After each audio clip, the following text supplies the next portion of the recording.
ಎಲ್ರಿಗೂ ನಮಸ್ಕಾರ. ನೀವು ನೋಡ್ತಾ ಇದ್ದೀರಾ ಟಿವಿ ವಿಕ್ರಮ. ನಾನು ಮುಮ್ತಾಜ್ ಅಬ್ದುಲ್ ನೆಲಡ್ಕ. ವೀಕ್ಷಕರು, ಈ ಫೋಟೋವನ್ನು ಬಹುಶಃ ನೀವೆಲ್ಲರೂ ಗಮನಿಸಿರಬಹುದು. ಕೆಲವರಿಗೆ ಅಯ್ಯೋ ಶೇ ಪಾಪ ಏನಿದು ಪೊಲೀಸರು ಹೀಗ ಮಾಡೋದು ಅಂತ ಅನ್ಸಿರಬಹುದು. ಇದಕ್ಕೂ ಮೀರಿ ಈಗಾಗಲೇ ಒಂದು ಪ್ರೊಪಗ್ಯಾಂಡಾ ಟೀಮ್ ಶುರು ಮಾಡಿದೆ. ದೆಹಲಿ ವಾಯು ಮಾಲಿನ್ಯದ ವಿರುದ್ಧ ಪ್ರತಿಭಟನೆ ಮಾಡಿದ್ದಕ್ಕಾಗಿ ಕಾರ್ಯಕರ್ತರನ್ನ ಪೊಲೀಸರು ಬಂಧಿಸಿದ್ದಾರೆ. ಈ ರೀತಿಯಾದಂಥ ಒಂದು ನಕಲಿ ಸುದ್ದಿಯನ್ನಂತೂ ಹರಡ್ತಾ ಇದ್ದಾರೆ.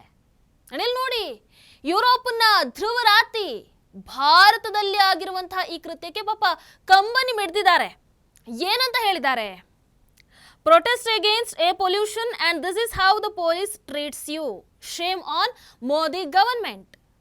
ವಾಯು ಮಾಲಿನ್ಯದ ವಿರುದ್ಧ ಪ್ರತಿಭಟನೆಯನ್ನ ಮಾಡಿದ್ರೆ ಪೊಲೀಸರು ನಡೆಸಿಕೊಳ್ಳುವಂತಹ ರೀತಿ ಇದು. ಮೋದಿಜಿ ಸರ್ಕಾರಕ್ಕೆ ನಾಚಿಕೆ ಆಗಬೇಕು.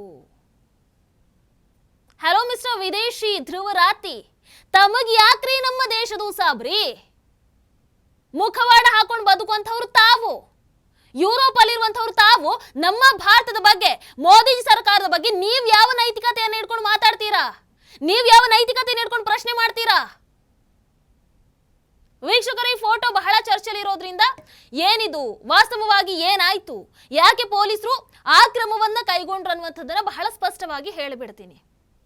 ಭಗತ್ ಸಿಂಗ್ ಛತ್ರ ಏಕತಾ ಮಂಚ್, ಈ ಒಂದು ಲೆಫ್ಟಿಸ್ಟ್ ಟೀಮ್ ಏನ್ ಮಾಡುತ್ತೆ, ಇಂಡಿಯಾ ಗೇಟ್ ಅಲ್ಲಿ ವಾಯು ಮಾಲಿನ್ಯದ ವಿರುದ್ಧ ಪ್ರತಿಭಟನೆಯನ್ನ ಘೋಷಣೆ ಮಾಡುತ್ತೆ.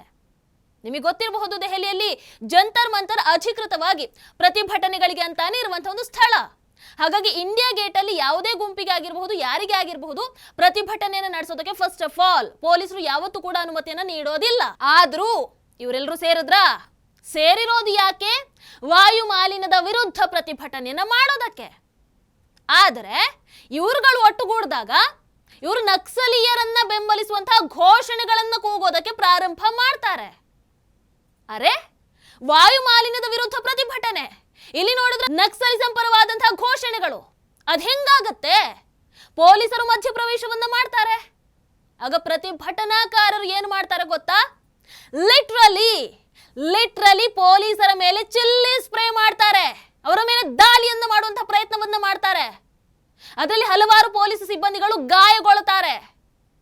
ಕಾನೂನು ಸುವ್ಯವಸ್ಥೆಯನ್ನ ಕಾಪಾಡುವಂತಹ ನಮ್ಮ ಹೆಮ್ಮೆಯ ಪೊಲೀಸರ ಮೇಲೆ ಅಟ್ಯಾಕ್ ಅನ್ನ ಮಾಡೋದಕ್ಕೆ ಬರ್ತಾರೆ ಅಂತಂದ ಮೇಲೆ ಅದಕ್ಕೆ ರಿಯಾಕ್ಷನ್ ಇರೋದೇ ಇರುತ್ತಾ? ಸುಮ್ಮನೆ ನಿಲ್ಲೋದಕ್ಕಾಗತ್ತಾ? ಹಾಗಾಗಿ ಮುಂದೆ ಏನಾಯ್ತು ಅನ್ನುವಂಥದ್ದನ್ನ ನೀವು ಆ ಚಿತ್ರದಲ್ಲಿ ನೋಡಿದ್ದೀರಿ. ಇದು ನಿಜವಾದಂತಹ ವಿಚಾರ. ಇದರ ಬಗ್ಗೆ ಗೊತ್ತಿಲ್ಲದೆ ಅಥವಾ ನಕ್ಸಲ್ ಬೆಂಬಲಿಗರ ಪರ ನಿಲ್ಲೋದಕ್ಕೆ ಈ ಫೋಟೋವನ್ನ ಅಸ್ತ್ರ ಮಾಡ್ಕೊಳ್ಳುವಂಥವ್ರು ಅಥವಾ ಇದರ ಬಗ್ಗೆ ಮಾತನಾಡುವಂಥವ್ರು ಒಂದೋ ಸತ್ಯ ತಿಳ್ಕೊಳ್ಳುವಂತಹ ಧೈರ್ಯ ಮಾಡಿ, ಇಲ್ಲ ಸತ್ಯವನ್ನ ಹೇಳುವಂತಹ ಧೈರ್ಯವನ್ನ ಮಾಡಿ. ಆ ಪ್ರತಿಭಟನೆ ವಾಯು ಮಾಲಿನ್ಯದ ಬಗ್ಗೆ ಆಗಿರಲಿಲ್ಲ, ನಕ್ಸಲಿಸಂ ಅನ್ನ ಬೆಂಬಲಿಸುವಂತಹ ಒಂದು ಪ್ರದರ್ಶನ ಆಗಿತ್ತಷ್ಟೇ. ನಿಮಗೆ ಅವರ ಪ್ರತಿಭಟನೆಯ ಅಸಲಿ ಉದ್ದೇಶವನ್ನ ತಿಳಿಸುವಂತ ಒಂದು ವಿಡಿಯೋ ಕೂಡ ಇದೆ, ನೋಡ್ಕೊಳ್ಳಿ ಬೇಕಾದ್ರೆ. ಅಂಡ್ ಅದರಲ್ಲಿ ಸರಿಯಾಗಿ ಕೇಳಿಸ್ಕೊಳ್ಳಿ ಅವರ ಘೋಷಣೆಗಳು ಏನಿದ್ವು ಅಂತ. ವೀಕ್ಷಕರ, ವಾಯು ಮಾಲಿನ್ಯದ ವಿರುದ್ಧ ಇಂತಹ ಪ್ರತಿಭಟನೆಯನ್ನ ನಾನಂತೂ ಯಾವತ್ತೂ ನೋಡಿಲ್ಲಪ್ಪ. ಹಿದ್ಮಾ ಹಮ್ ಶರ್ಮಿಂದಾ ಹೇ, ತೇರೆ ಕಾತಿಲ್ ಜಿಂದಾ ಹೇ, ಮಾದ್ವೆ ಹಿದ್ಮಾ ಅಮರ್ ರಹೇ. ಏನಿದು? ಏನವರು ದೆಹಲಿ ವಾಯು ಮಾಲಿನ್ಯದಿಂದನಾ ಬಲಿಯಾದ್ರು? ಇಲ್ಲಿ ವಾಯು ಮಾಲಿನ್ಯಕ್ಕೆ ಸಂಬಂಧಪಟ್ಟಂತ ಒಂದು ಪೋಸ್ಟರ್ ನಿಮಗೆ ಕಾಣಿಸಿದ್ರೆ ನಕ್ಸಲಿಸಂ ಅನ್ನು ಬೆಂಬಲಿಸುವಂತಹ 10 ಪೋಸ್ಟರ್ಗಳು ಇದಾವೆ. ಈಗ ನೀವೇ ಹೇಳಿ, ಏನಿದು? ಯಾವ ಪ್ರತಿಭಟನೆ ಇದು? ಏನಿವರ ಉದ್ದೇಶ? ನಮ್ಮ ಸಶಸ್ತ್ರ ಪಡೆಗಳ ಮೇಲೆ 36ಕ್ಕೂ ಹೆಚ್ಚು ದಾಳಿಗಳನ್ನು ನಡೆಸಿದಂತಹ ಮಾವೋವಾದಿ ನಾಯಕನ ಪರವಾಗಿ ಇವರ ಮಾತುಗಳಿಲ್ಲಿ, ಇವರ ಘೋಷಣೆಗಳಿಲ್ಲಿ. ದೆಹಲಿಯಲ್ಲಿ ಮಾವೋವಾದಿ ಕ್ರಾಂತಿಯನ್ನು ಒತ್ತಾಯಿಸ್ತಾ ಇದ್ದಾರೆ ಇವರುಗಳು. ಕಣ್ಣು ಇಲ್ಲದವರ ಪಾಲಿಗೆ, ಬುದ್ಧಿ ಇಲ್ಲದವರ ಪಾಲಿಗೆ ಇದು ವಾಯು ಮಾಲಿನ್ಯದ ವಿರುದ್ಧ ಪ್ರತಿಭಟನೆ ಅಷ್ಟೇ. ಆಮೇಲೆ ಅದೊಂದು ಫೋಟೋವನ್ನ ಹಾಕಿ, ಅರೆ ದೆಹಲಿ ಪರಿಸರವನ್ನ ಉಳಿಸಿ ಪ್ರತಿಭಟನಾಕಾರರು ಬಹಳಷ್ಟು ಮಂದಿ ಕೇರಳದಿಂದ ಕೂಡ ಬಂದಿದ್ದಾರೆ. ವಾರೆವಾ. ವೀಕ್ಷಕರು, ಇಷ್ಟೆಲ್ಲ ಘೋಷಣೆಯನ್ನ ಕೂಗುವಾಗ ಪಾಪ ಒಂದಷ್ಟು ಮಂದಿಗಾದ್ರೂ ಅನಿಸಿರಬಹುದು, ಮಾಧವಿ ಹಿಡ್ಮಾ ಪರಿಸರ ಪ್ರೇಮಿ ಅಥವಾ ಇನ್ನೇನೋ ಅನಿಸಿರಬಹುದು. ಆದ್ರೆ ಆತ ಪರಿಸರವಾದಿನೂ ಆಗಿರಲಿಲ್ಲ, ಅಥವಾ for your kind information Delhi ವಾಯು ಮಾಲಿನ್ಯದಿಂದ ಕೂಡ ಸಾಯಲಿಲ್ಲ. ಆತೊಬ್ಬ ನಕ್ಸಲ್ ಆಗಿದ್ದ. ಏನ್ ಹೇಳಿ? ಮೋಸ್ಟ್ ವಾಂಟೆಡ್ ನಕ್ಸಲ್ ಆಗಿದ್ದ. ಅಮಿತ್ ಶಾಜಿ ಅವರ ಟಾರ್ಗೆಟ್ ಆಗಿತ್ತು ಈ ತಿಂಗಳ ಒಳಗೆ ಆತನನ್ನು ಬಂಧಿಸುವಂಥದ್ದು. ಟಾರ್ಗೆಟ್ ಅದಕ್ಕೂ ಮೊದಲು ರೀಚ್ ಆಗಿದ್ದಾಗಿದೆ ಬಿಡಿ. 26 ಮಾರಕ ದಾಳಿಗಳನ್ನು ನಡೆಸಿದ್ದಾನೆ. 100ಕ್ಕೂ ಹೆಚ್ಚು ಸೈನಿಕರು, ನಾಗರಿಕರ ಸಾವಿಗೆ ಕಾರಣ ಆಗಿದ್ದಾನೆ ಈತ. ಇಂತಹ ರಾಕ್ಷಸನನ್ನ ಅವರುಗಳು ಸ್ವಾತಂತ್ರ್ಯ ಹೋರಾಟಗಾರರಾದಂತಹ ಬಿರ್ಸಾ ಮುಂಡಾ ಅವರ ಜೊತೆಗೆ ಹೋಲಿಕೆ ಮಾಡ್ತಾರಲ್ಲ, ಏನ್ ಹೇಳಬೇಕು? ಇದು ಎಡಪಂಥೀಯರ ಸ್ಟೈಲು. ಸಮಾಜ ಒಂದು ಸರಿಯಾದ ದಾರಿಯಲ್ಲಿ ನಡ್ಕೊಂಡು ಹೋಗ್ತಾ ಇದ್ರೆ ಈ ರೀತಿ ವ್ಯವಸ್ಥಿತವಾಗಿ ದಾರಿ ತಪ್ಪಿಸಿ ಬಿಡುವಂಥದ್ದು. ಅವರೊಬ್ಬೊಬ್ಬರನ್ನ ನೋಡಿದ್ರೆ ಅರ್ಥ ಆಗುತ್ತಲ್ಲ ಹೆಂಗಿದ್ದಾರೆ ಅಂತ. ಬಿರ್ಸಾ ಮುಂಡಾ ಅವರು ಗೋಹತ್ಯೆ, ಮಿಷನರಿಗಳ ಧಾರ್ಮಿಕ ಮತಾಂತರದ ವಿರುದ್ಧ ಹೋರಾಟವನ್ನು ಮಾಡಿದಂಥವ್ರು.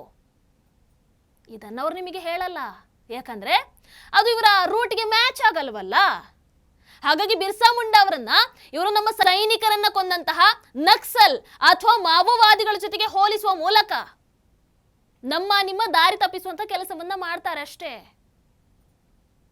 ವೀಕ್ಷಕರೇ, ಇನ್ನೊಂದು ಸ್ವಲ್ಪ ಡೀಟೇಲ್ ಆಗಿ ಹೇಳೋದಾದ್ರೆ, ಮಾಧ್ವಿ ಹಿಡ್ಮಾ ಆತ ನಡೆಸಿದಂತಹ ದಾಳಿಗಳು 2010ರ ತಡ್ಮೆಟ್ಲಾ ಹೊಂಚು ದಾಳಿಯಲ್ಲಿ 76 CRPF ಯೋಧರು ಹತರಾಗ್ತಾರೆ. ಮಹೇಂದ್ರ ಕರ್ಮ, ನಂದಕುಮಾರ್ ಪಟೇಲ್ ಹೀಗೆ ಒಂದಷ್ಟು ಛತ್ತೀಸ್ಗಢದ ಉನ್ನತ ಕಾಂಗ್ರೆಸ್ ನಾಯಕರು ಹಿಡ್ಮಾ ನಡೆಸಿದಂತಹ ಕ್ರೂರ ಕಾರ್ಯಾಚರಣೆಯಲ್ಲಿ ಕೊಲ್ಲಲ್ಪಡ್ತಾರೆ. 2017 ಬುರ್ಕಪಾಲ್ನಲ್ಲಿ ನಡೆದಂತಹ ದಾಳಿಯಲ್ಲಿ 25 CRPF ಯೋಧರು ಸಾವನ್ನಪ್ತಾರೆ. ಮಿನ್ಪಾದಲ್ಲಿ ಟೇಕುಲ್ಗುಡ ಹೊಂಚು ದಾಳಿಯಲ್ಲಿ 21 ಸೈನಿಕರು ಸಾವನ್ನಪ್ತಾರೆ. ಆತನನ್ನ ಸೆರೆ ಹಿಡಿಯೋದಕ್ಕೆ, ಆತನನ್ನ ಕೊಲ್ಲೋದಕ್ಕೆ ಪ್ರಯತ್ನವನ್ನ ಪಟ್ಟಾಗ ಅದರಲ್ಲಿ 100ಕ್ಕೂ ಹೆಚ್ಚು ಸೈನಿಕರು ಹುತಾತ್ಮರಾಗ್ತಾರೆ. ಈಗ ನೋಡಿದ್ರೆ ಅಂತಹ ಪಾಪಿ ಮಾಧ್ವಿ ಹಿಡ್ಮಾ ಬಗ್ಗೆ ದೆಹಲಿಯಲ್ಲಿ ಸಿಪಿಐ ಆಕ್ಟಿವಿಸ್ಟ್ಗಳು, ಎಡಪಂಥೀಯರು ವಾಯು ಮಾಲಿನ್ಯ ಪ್ರತಿಭಟನೆಯಲ್ಲಿ ಏನಂತ ಘೋಷಣೆ ಕೂಗ್ತಾ ಇದ್ದಾರೆ? ಹರ್ ಘರ್ ಸೆ ಹಿಡ್ಮಾ ನಿಕಲೇಗಾ. ಯಾಕೆ ನೀವೇ ಹೋಗ್ಬಿಡಿಯಲ್ಲ? ಹರ್ ಘರ್ ಸೆ ಯಾಕೆ ನೀವೇ ಹೋಗಿ? ಲಾಲ್ ಸಲಾಂ ಅಂತೆ. ನಮ್ಮ ದೇಶಕ್ಕಾಗಿ ಮಾಡಿದಂತಹ CRPF ಯೋಧರ ಮನೆಯವರು ಇದನ್ನ ಕೇಳಿಸ್ಕೊಂಡ್ರೆ ಅವರಿಗೆ ಹೇಗಾಗಿರ್ಬೋದು ಒಂದು ಬಾರಿ ಯೋಚನೆ ಮಾಡಿ. ಬಹುಶಃ ಭಾರತದಲ್ಲಿ ಮಾತ್ರ ಅಂತ ಅನ್ಸುತ್ತೆ 140 ಕೋಟಿ ಭಾರತೀಯರ ಜೀವವನ್ನ ಉಳಿಸೋದಕ್ಕೆ ತಮ್ಮ ಪ್ರಾಣದ ಹಂಗನ್ನು ಕೂಡ ತೊರೆದು ಹೋರಾಡ್ತಾ ಇರುವಂತಹ ಅದೇ ಸೈನಿಕರ ಜೀವವನ್ನ, ಅದೇ ಸೈನಿಕರ ಜೀವನವನ್ನ ಅದೇ 140 ಕೋಟಿ ಜನರು ಒಂದು ನಿಷ್ಪ್ರಯೋಜಕ ಅನ್ನೋ ರೀತಿ ಪರಿಗಣಿಸ್ತಾ ಇರುವಂಥದ್ದು. ಎಲ್ರು ಅಂತ ಹೇಳಲ್ಲ, ಇಂಥವ್ರು. ಒಪ್ಕೊಳ್ತೀರಾ? ವೀಕ್ಷಕರೇ, ಇನ್ನೊಂದು ವಿಡಿಯೋ ನೋಡ್ತಾ ಇದ್ದೆ.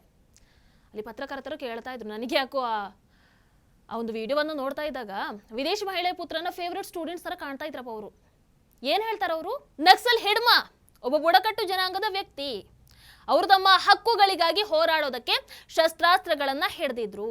ಅವರೊಬ್ಬ ಹೀರೋ. ನನಗೆ ಅರ್ಥ ಆಗ್ತಾ ಇಲ್ಲ, ಈ ನಗರ ನಕ್ಸಲ್ಗಳಿಗೆ ಯಾಕೆ ಇನ್ನೂ ಕೂಡ ನಮ್ಮ ನಾಗರಿಕ ಸಮಾಜದಲ್ಲಿ ಬದುಕೋದಕ್ಕೆ ಅವಕಾಶವನ್ನು ನೀಡಲಾಗಿದೆ ಅಂತ. ಇವ್ರುಗಳೊಂದು ಜೈಲಲ್ಲಿ ಇರೋದಕ್ಕೆ ಅರ್ಹರು ಇಲ್ವಾ? ಸದ್ಯಕ್ಕೆ ಹಿಡ್ಮಾ ಜೊತೆ ಅಲ್ಲೇ ಇರೋದಕ್ಕೆ ಅರ್ಹರು ಅಂತ ಅನ್ಸುತ್ತೆ. ಈ ನಗರ ನಕ್ಸಲರ ಬಗ್ಗೆ ಒಂದು ಸ್ವಲ್ಪ ಎಚ್ಚರದಿಂದ ಇರಬೇಕು. ಅವರು ಈ ಯುವಶಕ್ತಿ ಮಾವೋವಾದಿಗಳ ಅಥವಾ ನಕ್ಸಲರಾಗಿ ಕಾಡಲ್ಲಿ ವಾಸಿಸಬೇಕು ಅಂತ ಬಯಸ್ತಾರೆ. ಆದ್ರೆ ಅವರುಗಳು ವಿಶ್ವವಿದ್ಯಾಲಯ ಅಥವಾ ಇತರ ಸಂಸ್ಥೆಗಳಲ್ಲಿ ನಮ್ಮ ತೆರಿಗೆದಾರರ ಹಣದಲ್ಲಿ ಐಷಾರಾಮಿ ಜೀವನವನ್ನು ನಡೆಸ್ತಾ ಇರ್ತಾರೆ. ಹಾಗಾಗಿ ಎಚ್ಚರಿಕೆಯಿಂದ ಇರಬೇಕು. ವೀಕ್ಷಕರ, ನವೆಂಬರ್ ಆಗ್ಲೇ ಹೇಳಿದೆ 30ರ ಒಳಗೆ ಮಾಧ್ವಿ ಹಿಡ್ಮಾನನ್ನ ಬಂಧನ ಮಾಡಲೇಬೇಕು ಅಂತ ಅಮಿತ್ ಶಾಜಿ ಅವರು ಡೆಡ್ಲೈನ್ ಅನ್ನು ಕೊಟ್ಟಿದ್ರು. ಆ ಡೆಡ್ಲೈನ್ಗೆ ಮೊದಲೇ ಆ ಮೋಸ್ಟ್ ವಾಂಟೆಡ್ ನಕ್ಸಲ್ ಕಮಾಂಡ್ ಅನ್ನ ನಮ್ಮ ಸೇನೆ ಹೊಡೆದು ಉರುಳಿಸ್ಬಿಡ್ತು. ಅಮಿತ್ ಶಾಜಿ ನಕ್ಸಲಿಸಮಿಗೆ ಅಂತ್ಯವನ್ನ ಹಾಡ್ತಾ ಇದ್ದಾರೆ. ಆಲ್ಮೋಸ್ಟ್ ಕೊನೆ ಹಂತದಲ್ಲಿ ಇದೆ. ಹಾಗಿರುವಾಗ ಇವ್ರುಗಳು ಬಂದು ಅಂಥವ್ರ ಪರವಾಗಿ ಬೊಬ್ಬೆನ ಹೊಡಿತಾ ಇದ್ರೆ ಅಮಿತ್ ಶಾಜಿ ಅವ್ರೇನ್ ನೋಡಿ ಸುಮ್ಮನೆ ಕೂರ್ತಾರೆ ಅಂತ ಅನ್ಕೊಂಡ್ರ? ನಕ್ಸಲಿಸಮನ್ನೇ ಬೇರು ಸಮೇತ ಕಿತ್ತು ಹಾಕ್ತಾ ಇದ್ದಾರಂತೆ. ಇನ್ ನೀವುಗಳು ಏನ್ರಿ ಲೆಕ್ಕ? ಎಲ್ಲರಿಗೂ ಹೇಗೆ, ಎಲ್ಲಿ, ಯಾವ ರೀತಿ ಉತ್ತರವನ್ನು ಕೊಡಬೇಕನ್ನುವಂಥದ್ದು ಅಮಿತ್ ಶಾಜಿ ಅವರಿಗೆ ಬಹಳ ಚೆನ್ನಾಗಿ ಗೊತ್ತು. ಇಷ್ಟು ವರ್ಷದಿಂದ ನಾವು ನೋಡಿದ್ದೀವಲ್ವಾ, ಗೊತ್ತು ಅವರಿಗೆ. ನಿಮಗೇನನ್ಸುತ್ತೆ ದಯವಿಟ್ಟು ಕಾಮೆಂಟ್ ಮಾಡಿ ತಿಳಿಸಿ. ಹಾಗೆ ವಿಡಿಯೋ ನಿಮಗೆ ಇಷ್ಟ ಆದಲ್ಲಿ ಲೈಕ್ ಮಾಡಿ, ಶೇರ್ ಮಾಡಿ. ನಮಸ್ಕಾರ. ಟಿವಿ ವಿಕ್ರಮ, ದೇಶ ನಿಮ್ಮ ಕೈಯಲ್ಲಿ. ಈ ಕಾರ್ಯಕ್ರಮ ನಿಮಗೆ ಇಷ್ಟ ಆಗಿದ್ದಲ್ಲಿ ಲೈಕ್, ಶೇರ್ ಹಾಗೂ ಕಮೆಂಟ್ ಮಾಡಿ. ಟಿವಿ ವಿಕ್ರಮದ ಕಾರ್ಯಕ್ರಮಗಳನ್ನು ನಿರಂತರವಾಗಿ ವೀಕ್ಷಿಸಲು ಸಬ್ಸ್ಕ್ರೈಬ್ ಮಾಡಿ, ಬೆಲ್ ಐಕನ್ ಒತ್ತಿ.